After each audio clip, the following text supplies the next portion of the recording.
Welcome to another edition of Action 14. I'm Mike Briggs. We're going to be getting information from the school, from the city, and from the arts. I start things out with Dan Mello. Welcome to the show, Superintendent of Schools. You started with an annual meeting. Is this your first annual meeting? No, we actually had the annual meeting last year. I was the superintendent at that point already. Okay. And that was the first annual meeting that we had when the whole COVID shutdown was going on. So that annual meeting was completely virtual. And so anybody that wanted to come in and cast the vote as a citizen to certify the levy was able to do so, but it had to be virtual. So this was my first sort of normal annual meeting. Yeah. We still had a virtual platform for the regular board meeting that followed, but for the annual meeting, citizens were invited in, and so that was just more typical, but still a little bit not quite normal yet. Yeah, right. It's coming though. Yep, normal will be here at some point.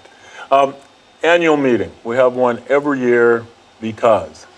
Yeah, the annual meeting is a chance for the citizens to vote on the levy, the tax levy. And what that is people would get a chance to come in.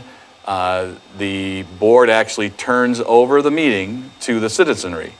So anybody who shows up for an annual meeting could be appointed chairman of that committee. Yes. So you actually take over and run the meeting. And then anybody that's here that signs in that is a citizen within the boundaries of the Plymouth School District has an opportunity to talk about the tax levy, talk about the total amount of taxes. There's a presentation about how our schools are funded, what percentage comes from the state, what percentage comes from the federal, what percentage comes from a local, and how that's all broken out to put on the program of education and facilities and everything else that we have. And Amy Williams does that report and does a real nice job simplifying it because it's a very complex formula. Very complicated. Yeah. And so then ultimately it gets to a certain point and there's a number that's generated through all of the different inputs and revenues and expenditures for the upcoming budget, and that is ultimately the tax levy, the amount that the local citizenry would pick up for next year's amount of education. And so this year, our levy was, I think, 40 cents different than last year's levy. So it's very much the same. And so we go through the vote, and it is an advisory vote because in the meeting that follows, the board actually, as the elected officials, certify that levy, and that is the official vote. But you do have a chance to come to an annual meeting and weigh in about the taxes and the revenues and the expenditures of the district. So it's kind of neat. One of the first things that is part of the annual meeting is the superintendent speaking. And so you actually talk to the people there about the past year, the challenges, and how we doing. Right. And and we're doing well. I think we've recently received our everybody did the annual state assessments from last year, and so we've been able to see those. They've been publicly released now. And even through all of the challenges and the changes and everything else that happened last year, our students and our staff and our local families continued to move, on average, in improved educational outcomes. I think what people will see around the state, and I know this is true, people will see around the state that on average, educational outcomes decreased last year because of everything else that was going on, because of COVID, because of the disruptive, we had so many kids in and out of quarantine and teachers in and out of quarantine, and some districts were out of school and completely virtual, some districts were in school. But all of that disruption ended up causing educational outcomes in the state to decline. What you'll see on our numbers when they come out is that ours on average held steady or improved. And so I think our teachers, our families, our students will, when they get a chance to look at those numbers and see them, will be pretty proud of the fact that our district fared better than most other districts in the state and even locally during this time of kind of crazy disruption. Right. Yeah. So, and then, you get a chance to talk about all the things that you're looking forward to as well. And so some of the other things that we're looking forward to are some of the things that we did in the COVID disruption with things like our schedules. We have now a brand new schedule at the high school that's continuing and it's ongoing. It seems to be well liked by most people. It seems to give people a little bit longer chance to dig into their educational materials. And if nothing else, it's a change of pace that mimics a little bit more the college or technical school experience, with a class every other day and a little bit longer class periods. Right. So maybe it gets kids a little bit more prepared because we do have 75, 80% of our kids will be going to a 2 or 4 year university on an annual basis after they leave us. And so maybe a little bit more of a chance to experience that. So that, for example, at the high school schedule. And then the schedules at the elementary and middle schools also changed during COVID. Things like release time at the end of the day, how kids start the day. Typically at the elementaries, students used to be dropped off and there would be what was called morning recess. So kids would be there, they'd be outside milling around, maybe playing on the swings, playing on the hill at Horizon, tumbling down in the snow. And invariably, it's recess. Somebody gets an owie, somebody gets their feelings hurt.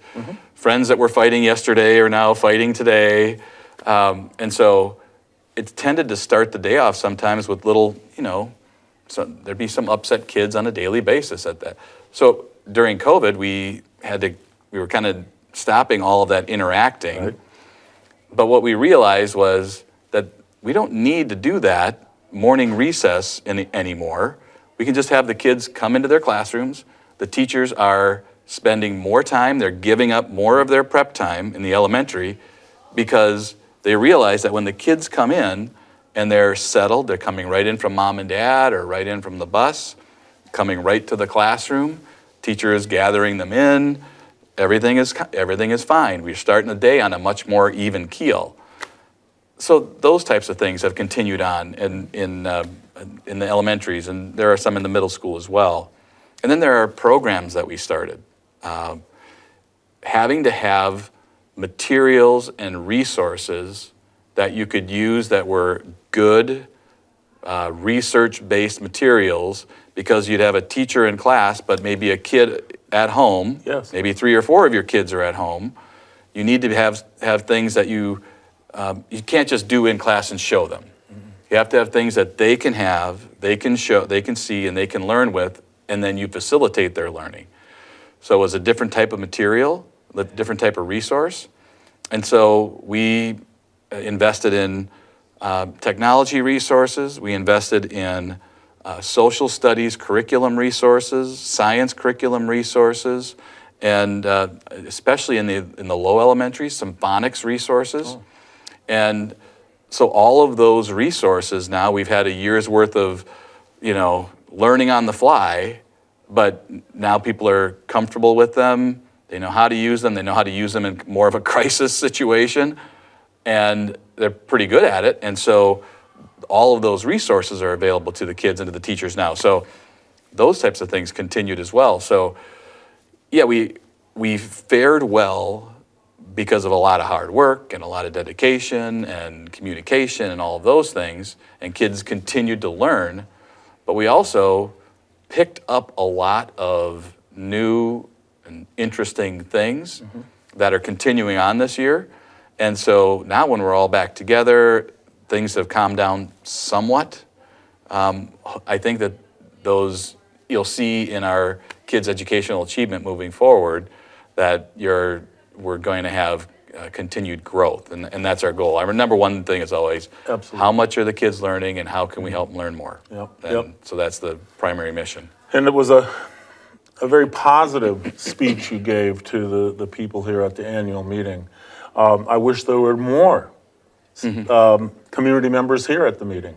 We were a little thin on community members this year.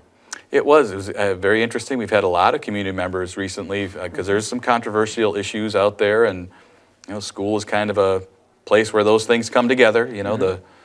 To mask or not mask, to the whole vaccine thing. I mean, all of those issues that are kind of medical that have now become political. Well, it's on our doorstep, and it's here. And so you've got families that believe one way and families believe the other way, and those kids are still in the same classes together. Yes, they are. And so because of those issues, we've had a few meetings where people were letting out some of their frustrations or letting us know what their political beliefs were. And so those are sometimes stressful meetings for our board, and they're in a job right now that is more difficult than probably at any other time than I've seen it, with that kind of pressure. But at the same time, sometimes, democracy is a little bit messy.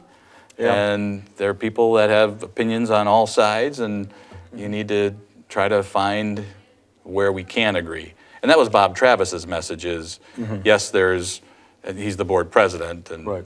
he had a report as well, and his was about, yes, we all acknowledge that there are opinions and beliefs on some of these issues that are very disparate from each other. They're completely different.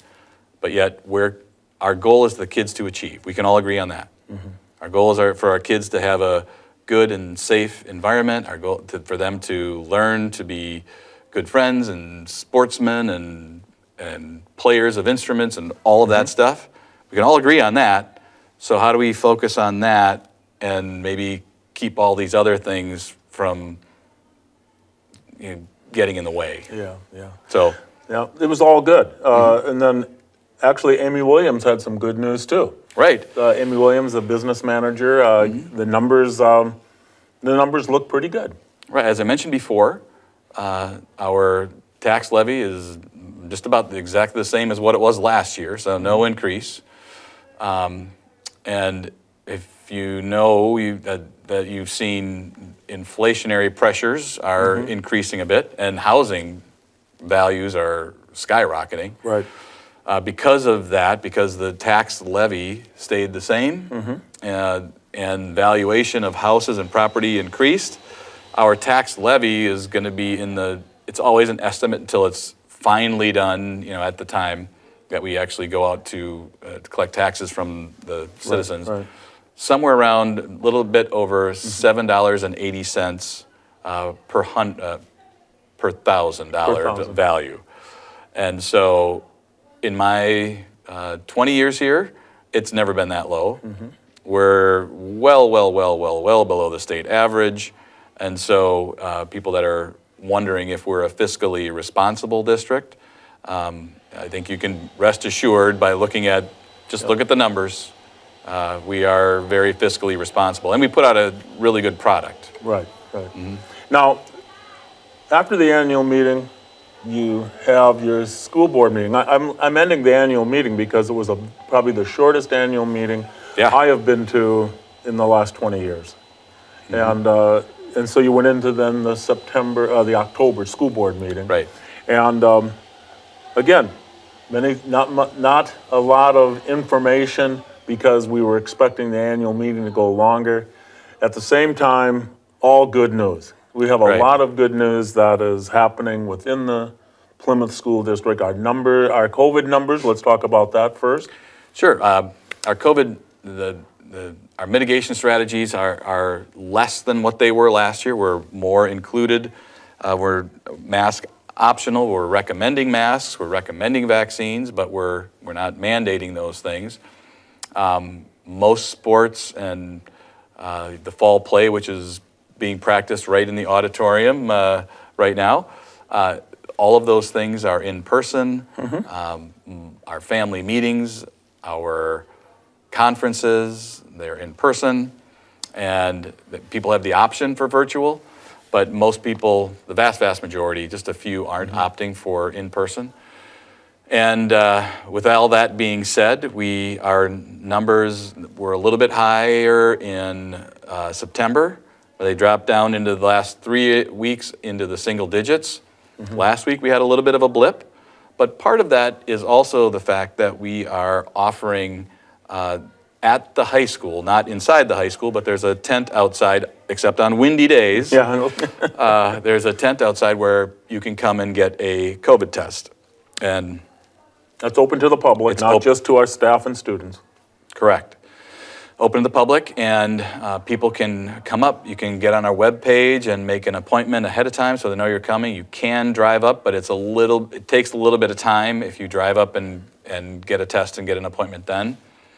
But we've had increasing numbers of people getting tested. The rate of positives from those tests is fairly low. It's probably 1 for every 40 tests test positive.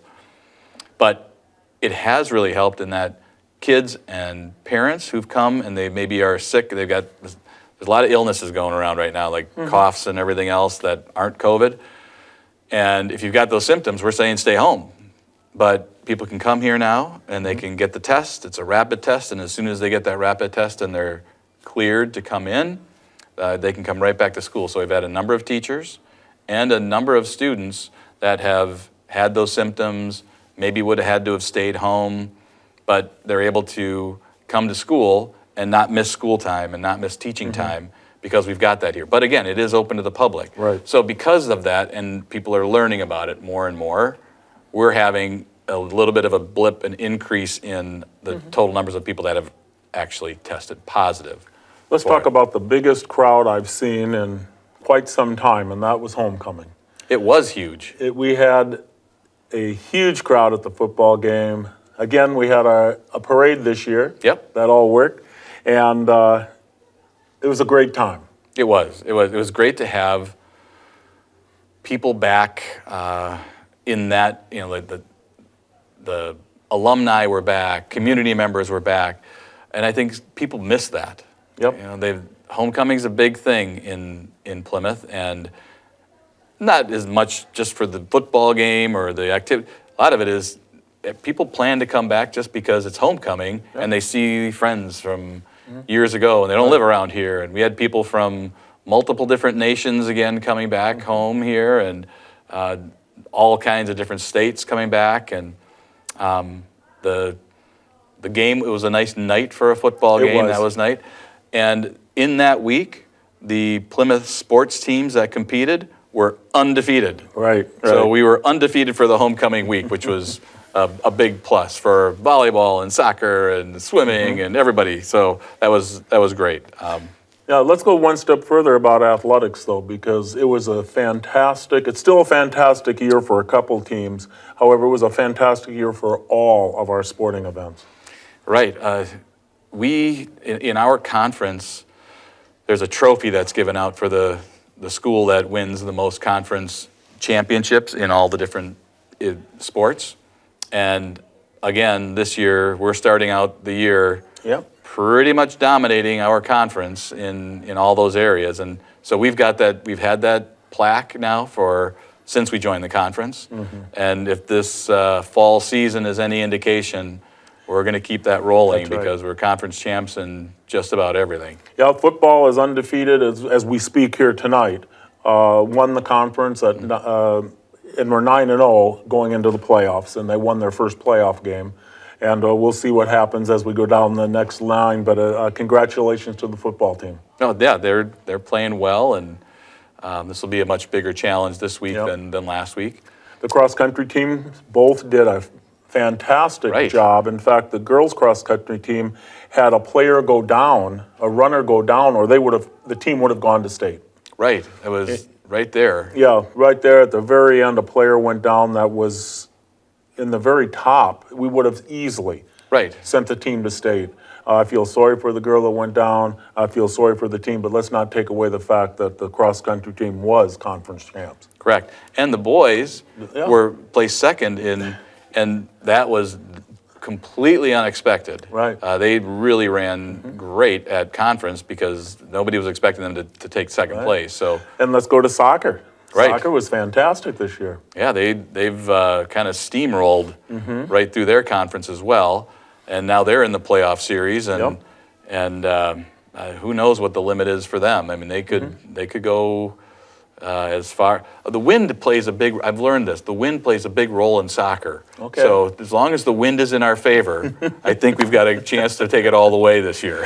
And volleyball had a great year too. Right, they did. There was a good year. They do have a juggernaut in our conference, and Kettle Moraine Lutheran is unbelievably good, and and they would be probably one of the favorites to win state this year.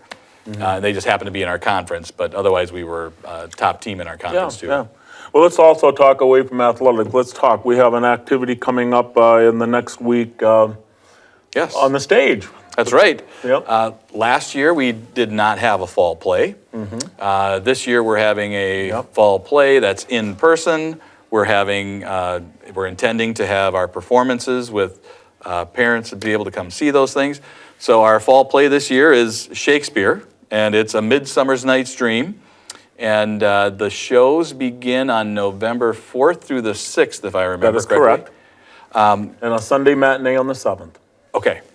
And come one, come all. The fall play is usually a little less well attended than the musical, but it's been kind of growing in popularity over the years. And I know I was just walking past and stuck my head in the auditorium and was looking, and we have a lot of kids that are involved in this production. That's right. I don't know the production all that well, but it seems like there's a lot of stage crew and a lot of actors and actresses, working hard at their craft, and then it always gets a little bit dicey as it gets close to about a week to go, and nobody feels prepared, and they're all struggling to get prepared, and they always pull it off. It'll be fine. It'll be fine. And it's when you think about having gone to a few plays and items in New York and paid the price there, $5. Yeah, right. Come and enjoy yourself. Have a good time. $5 and have a great time. Yeah. But it's been a fantastic, I think a fantastic beginning of the year. Here we are at the end of October, and we've had 2 months of activities and classroom, and I think we're off to a very good start. I would agree. I'm always hopeful. Yep. I'm knocking on wood, but I'm always hopeful that we'll continue with that and continue to move forward in this new reality. Well, I want to thank you for being on. Thank you. I want to remind everybody that school board meetings are the third Tuesday of every month, starting at 5:30 here in the high school amphitheater. Be part of what's happening in the school. Thank you again. Thank you.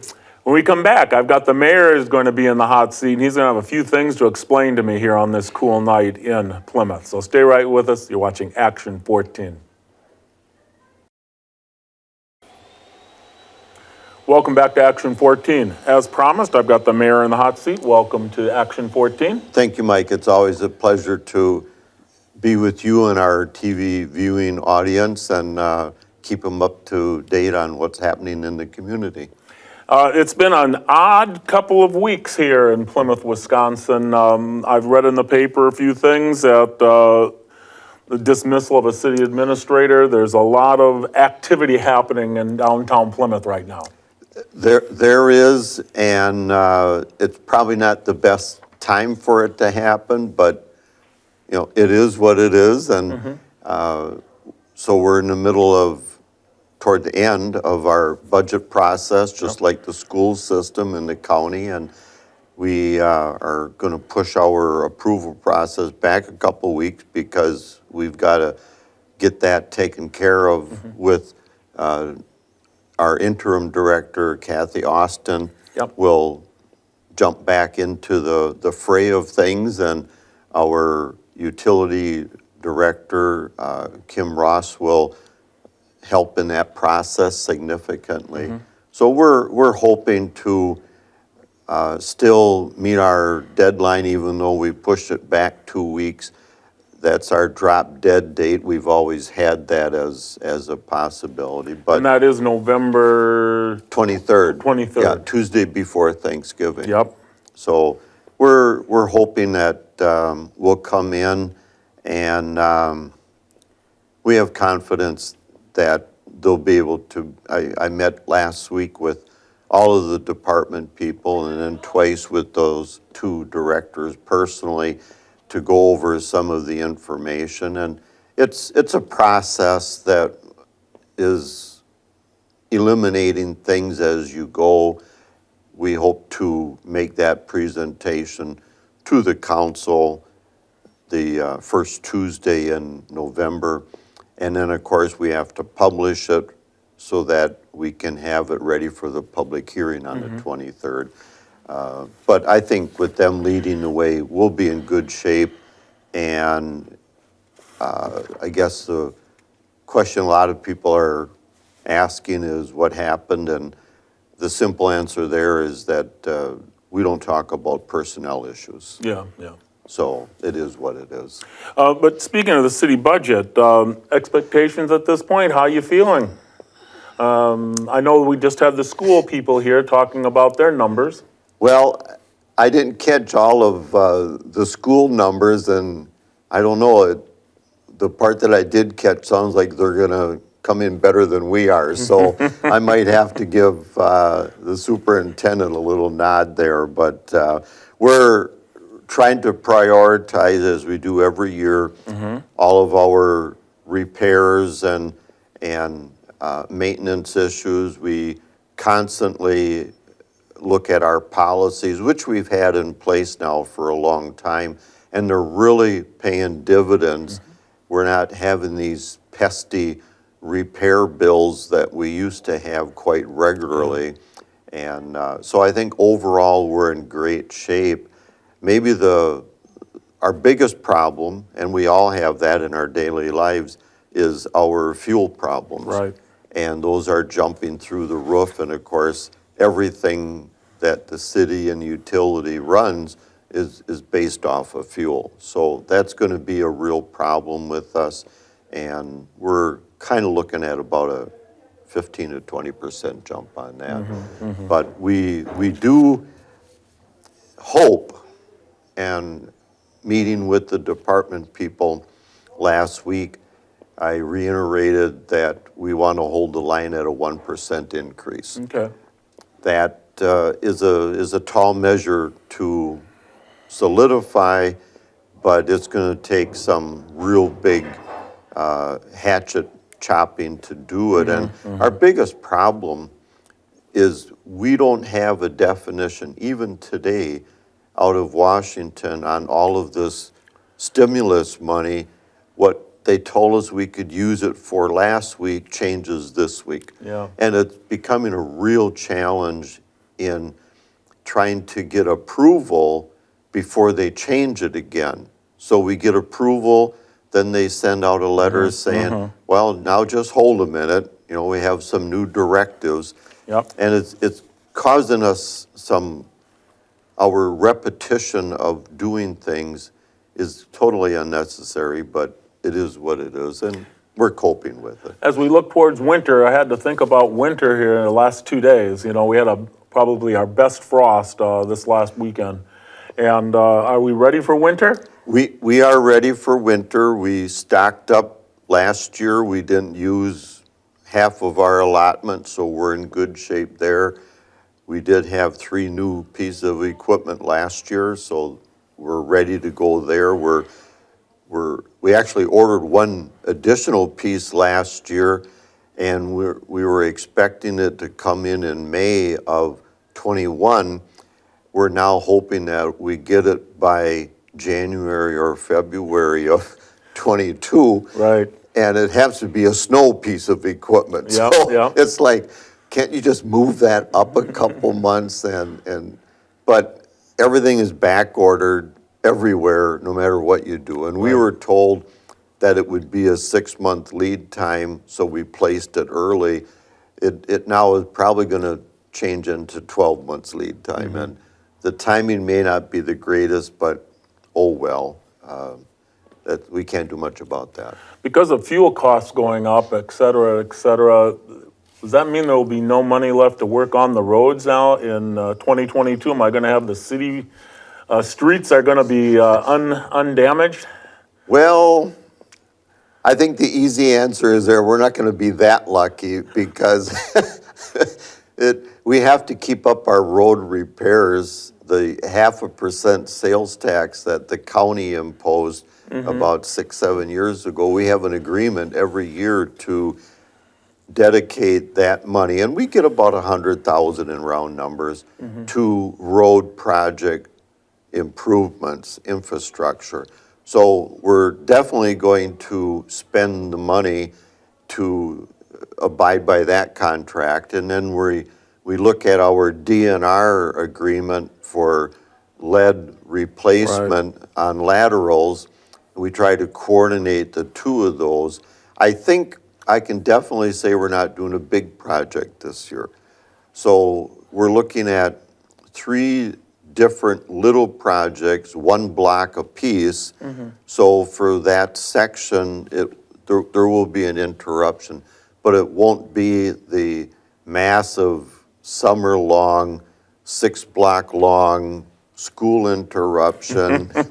You knew that was coming. Oh, well, we heard a lot about it, and there too, things got out of hand and complicated. Yeah. But we do have, out of the 3, we want to get 2 finished because that will keep us on track for both of those contingencies.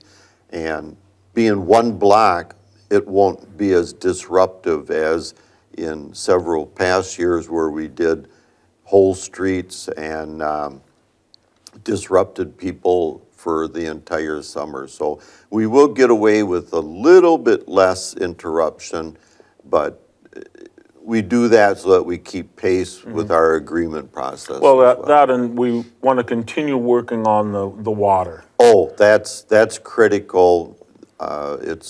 We have a 10-year agreement. We're 5 years into that. We're actually ahead of it, but we don't want things to fall back and then the last year have to scramble because all that work has to be spread out and allocated to availability. So we're ahead of it, and if we can do those 2 small projects that we're projecting right now, that'll still keep us ahead of the game, and that's critical so we don't get questions from people saying, you're falling behind. Yeah. I really feel good about how the city's doing with all of the issues throughout the country because we had our homecoming parade. We're going to have a parade now. The holiday parade is going to happen. Yep, it's going to happen, and we're looking forward to that. That brings a lot of people out, and I think people are very conscious of themselves and the people around them, and there's not a mandatory masking approach in the city or in the county, but I think it's where sometimes if you have some doubts, safety first. Use good judgment, and that's up to people. I think overall, we're pretty conscientious in this city. And I want to also tell everyone out there and also compliment everyone on the fact that I went to Fond du Lac through Fond du Lac on 23, and Sheboygan County's done. Oh, we are so happy Yes, for you can go that. 65, and it's 65 now. 65 in Sheboygan County on Highway 23. Yep. And you can see where everything's going in Fond du Lac too. I feel very good about the completion. It's really taken shape, and the projection is August of 22. So you're right, it's really coming together, and the traffic is increasing because people are getting back on it, and that's helping us in our traffic count because we want a higher traffic count. That gives us a number that we can talk to people on destination, opportunities for businesses.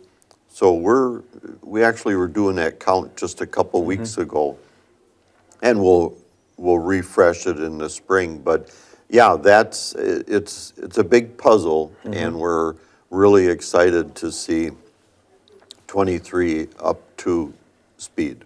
Let's just wrap things up by talking about Turner Hall. That's been on the top line of a lot of news also, the rezoning of that. Yep, and that's another fair question. We have been very diligent in keeping the interested parties on both sides informed of action that the council has taken, and we are talking with the lawyers and the owners of Turner Hall, that we were hoping to bring that back sooner than later. Right now, with the budget concerns that we have, more than likely, to be honest, that'll be pushed off until December. Just a matter of, there's only so much time, and right now our budget is moved up to the top to get that done. And we expect that to come forward to the council. Right now, I would say definitely our first meeting in December. If we get lucky, it could be the 23rd of November, but I don't think so. There's just too many timelines that have to get coordinated on that, and our priority is the budget. So if we have time to work on that and meet with the people, that's one thing, but right now, the budget's number one. But our mailing list will definitely keep everybody in the loop. And we're hoping to resolve that by the end of the year. Good. Well, I want to thank you for being on. I should mention to our viewers that the city council meetings are the second and last Tuesday of every month, starting at 7 p.m. Except this year, November 23rd won't be the last Tuesday of the month. That's right, because it's the 30th, but we're moving it up so we can approve the budget and send the property tax bills to the county. Their deadline is midnight on the 30th.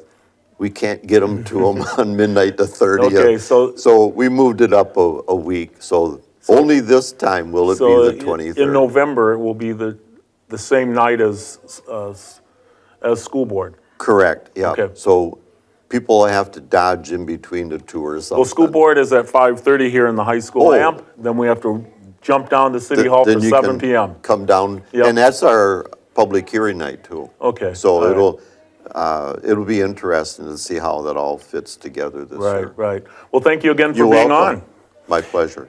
When we come back, we're going to be talking the arts. I've got Carrie Lynn Kramer in the house, and we're going to talk about a little bit of music coming up. Stay right with us. You're watching Action 14.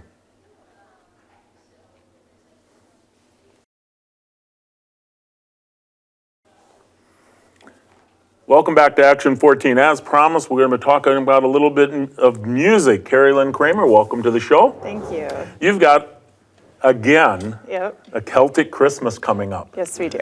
You started this in 2013. 2013. You talked Tom Clegg into helping a little bit. Yep, to be in it. So when we started out in 2013, there was just 3 vocalists. And then we also had a choir. So we did that for 2 years at same format. And then we took a little time off, and then we came back in 2017.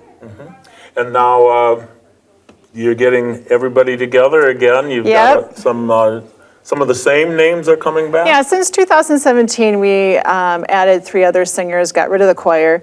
And then our musicians kind of fluctuate from time to time, but the singers, we work really well together, so those are people that we stick with, so to speak. So If I should start mentioning the dates here, because we should make plans now. It's Thursday through Saturday, November 18th through the 20th, Saturday the 27th at 7:30, and then you have 2 Sunday matinees, November 21st and 28th at 2:30. Yep, we decided to do like a 2-week run.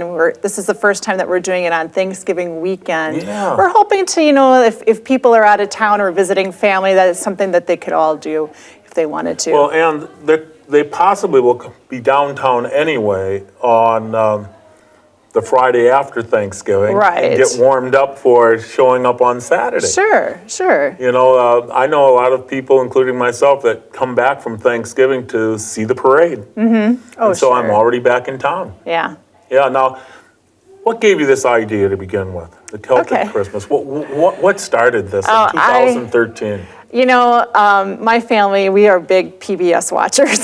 So we I am too. love Celtic women and we love Celtic thunder. Okay. And I thought, you know, we could do something like that. So we kind of like took them as our inspiration. And we all, you know, we do a little bit of traditional and we do some non-traditional things because in their concerts they do a variety as well. And, you know, Celtic women, they get all dressed up. Celtic thunder, they kind of have their own style. So that's what we take. You know, each of us are individuals, so we dress accordingly of how we want to. So I think that's a point of interest as well. But, and we're all very different. You know, some of us are more classically trained, some of us are just, you know, just trained, and then others are more country or gospel. So, so we bring that all into play. And you also have to thank a few of your sponsors here. We should thank Masters Gallery, Sargento, and the Wisconsin Arts Board. Correct. The Wisconsin Arts Board, did you apply to get? Yes, that Yes. is something we have to apply for every year. So we're very grateful that they've been on board for a few years now. The first shows are November 18th through the 20th, and then the 21st, you'll have your first matinee. And then go to the next week, it's Saturday the 27th, and then a matinee again on the 28th. Yes. And you think about going to a musical production, $15 is nothing. You know, Yeah. it is a great entertainment for the dollar. Yeah. I should just explain this to our people. Great entertainment for the dollar. You know, and that's something that the Arts Center strives for, is to make it affordable for all our citizens to be Right, able to right. enjoy the arts. And it's even cheaper if you are a PAC member. So it's something Right. to consider about being a member and supporting the Arts Center. Right. In fact, being a member, it's $2 per person, $1 for a child if your parents are a member. It's all part of supporting the arts. Yeah, yeah. And we are so lucky in Plymouth to We are. have a studio like this. We really are, where it incorporates all types of art. Yeah, for a town our size. Yeah. Let's talk about getting tickets, because you can order tickets online, PlymouthArts.org. You can actually order tickets online at PlymouthArts.org.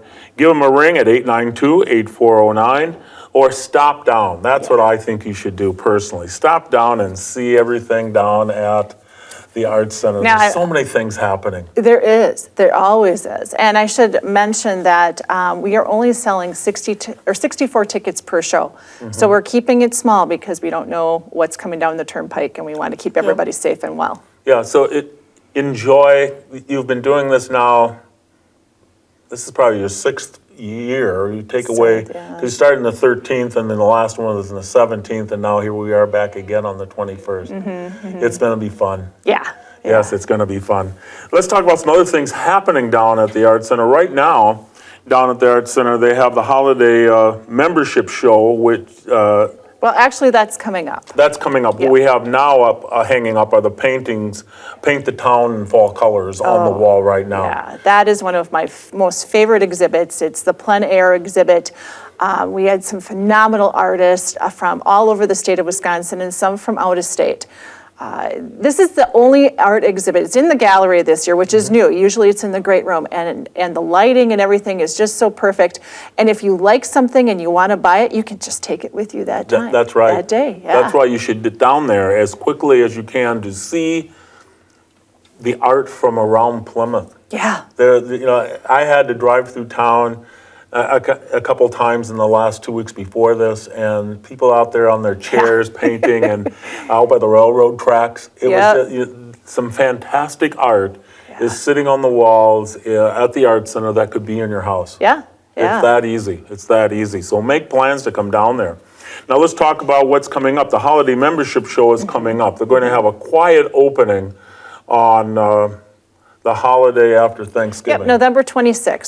So with that, it's just going to be open. There's, not going to be any hoopla, any hors d'oeuvres or anything. You just get to look through it just like you would any other day. So you would come down and watch the parade, swing over there and see what's happening. I don't know if we're going to actually be open at night. That late, so maybe Yeah. I should come before You that. should. Because because, maybe I'd like to go to the parade too. Yeah, okay. Then I'll come before the parade to the Arts Center and see the artists that are membership. And I should talk about that because we want more membership. Yeah. Be part of what's happening in the Arts Center. So become a member. Now, you can show up at all of this without being a member. Oh, Don't yes. get me wrong, Oh, and yes. it's free. Yes. But be a member and support what's happening at the Arts Center. But the big festival party is Friday, December 3rd at 4:30 to 7:30. And that's where all are welcome, and it'll be a party. Yes. Yes, With it will. all of the memberships, people that are members there will have their items on the wall. Right. So what it is so if you're a member, you get to enter one piece of your art in there, and it's just so lovely to see how many people are artistic, whether it be photography or oil, acrylic, watercolor, etc. So it's interesting. Yeah, the photography I get a kick out of. The watercolors are marvelous. The oils, it's all different items that are will be displayed down there. Yeah. You really should take the time to visit the Arts Center. One other item that is also coming up is the Pack Singers are presenting their annual Christmas show. Yes, and that is something you want to get tickets for ahead of time because they sell out all the time. That's the Colors of Christmas. It's December 4th and 5th. On the 4th, it's at 7:30 p.m. On Sunday, the 5th, it's at 2:30. So there's only 2 shows. Yep, only 2 shows. That's about all they want to do. They used to do 3 for a while, and then they're like, that's just too much. So yeah, so if you want tickets, you need to get them ahead of time because Order them soon. Yeah. And when I mean order them soon, that's PlymouthArts.org. Yes. Or stop down. That's really, particularly now because we're talking Christmas season, is right around the corner. Yeah. And if you go down to the gift shop, you will find something for everyone. We really try to keep it very diverse, and you'll find something there that you could give your friend. And then if you want to even decorate your own home, you might find something there too. But we have books, and we've got cards, and we've got Christmassy items, and very unique jewelry. Yeah, it's a great place. Yeah, the gift shop is open Tuesday to Friday, 10 a.m. to 4 p.m., and Saturday and Sunday, noon to 3. And so stop down at the gift shop, and as long as you're going down there, take the time to go see what's currently on the walls. Yeah. That's all part of it. And of course, let's also mention one more time that the Celtic Christmas show is coming up. That is November 18, 19, and 20, 27th, all at 7:30. And then 2 matinees on the 21st and the 28th. I wish you the best of luck. Thank you. Let's have some fun. Yeah. Yes, and I hope it's so good that you want to do 4 more shows next year. Oh, that would be nice. Okay, that'd be great. All right, so make plans now. The Celtic Christmas show is calling your name, so be down there, find out what's happening at the Arts Center. Thank you so much. Thank you. And I want to thank you for watching. It's been fun having everyone on the show, and until next time, I'll be seeing you on the radio. Bye-bye.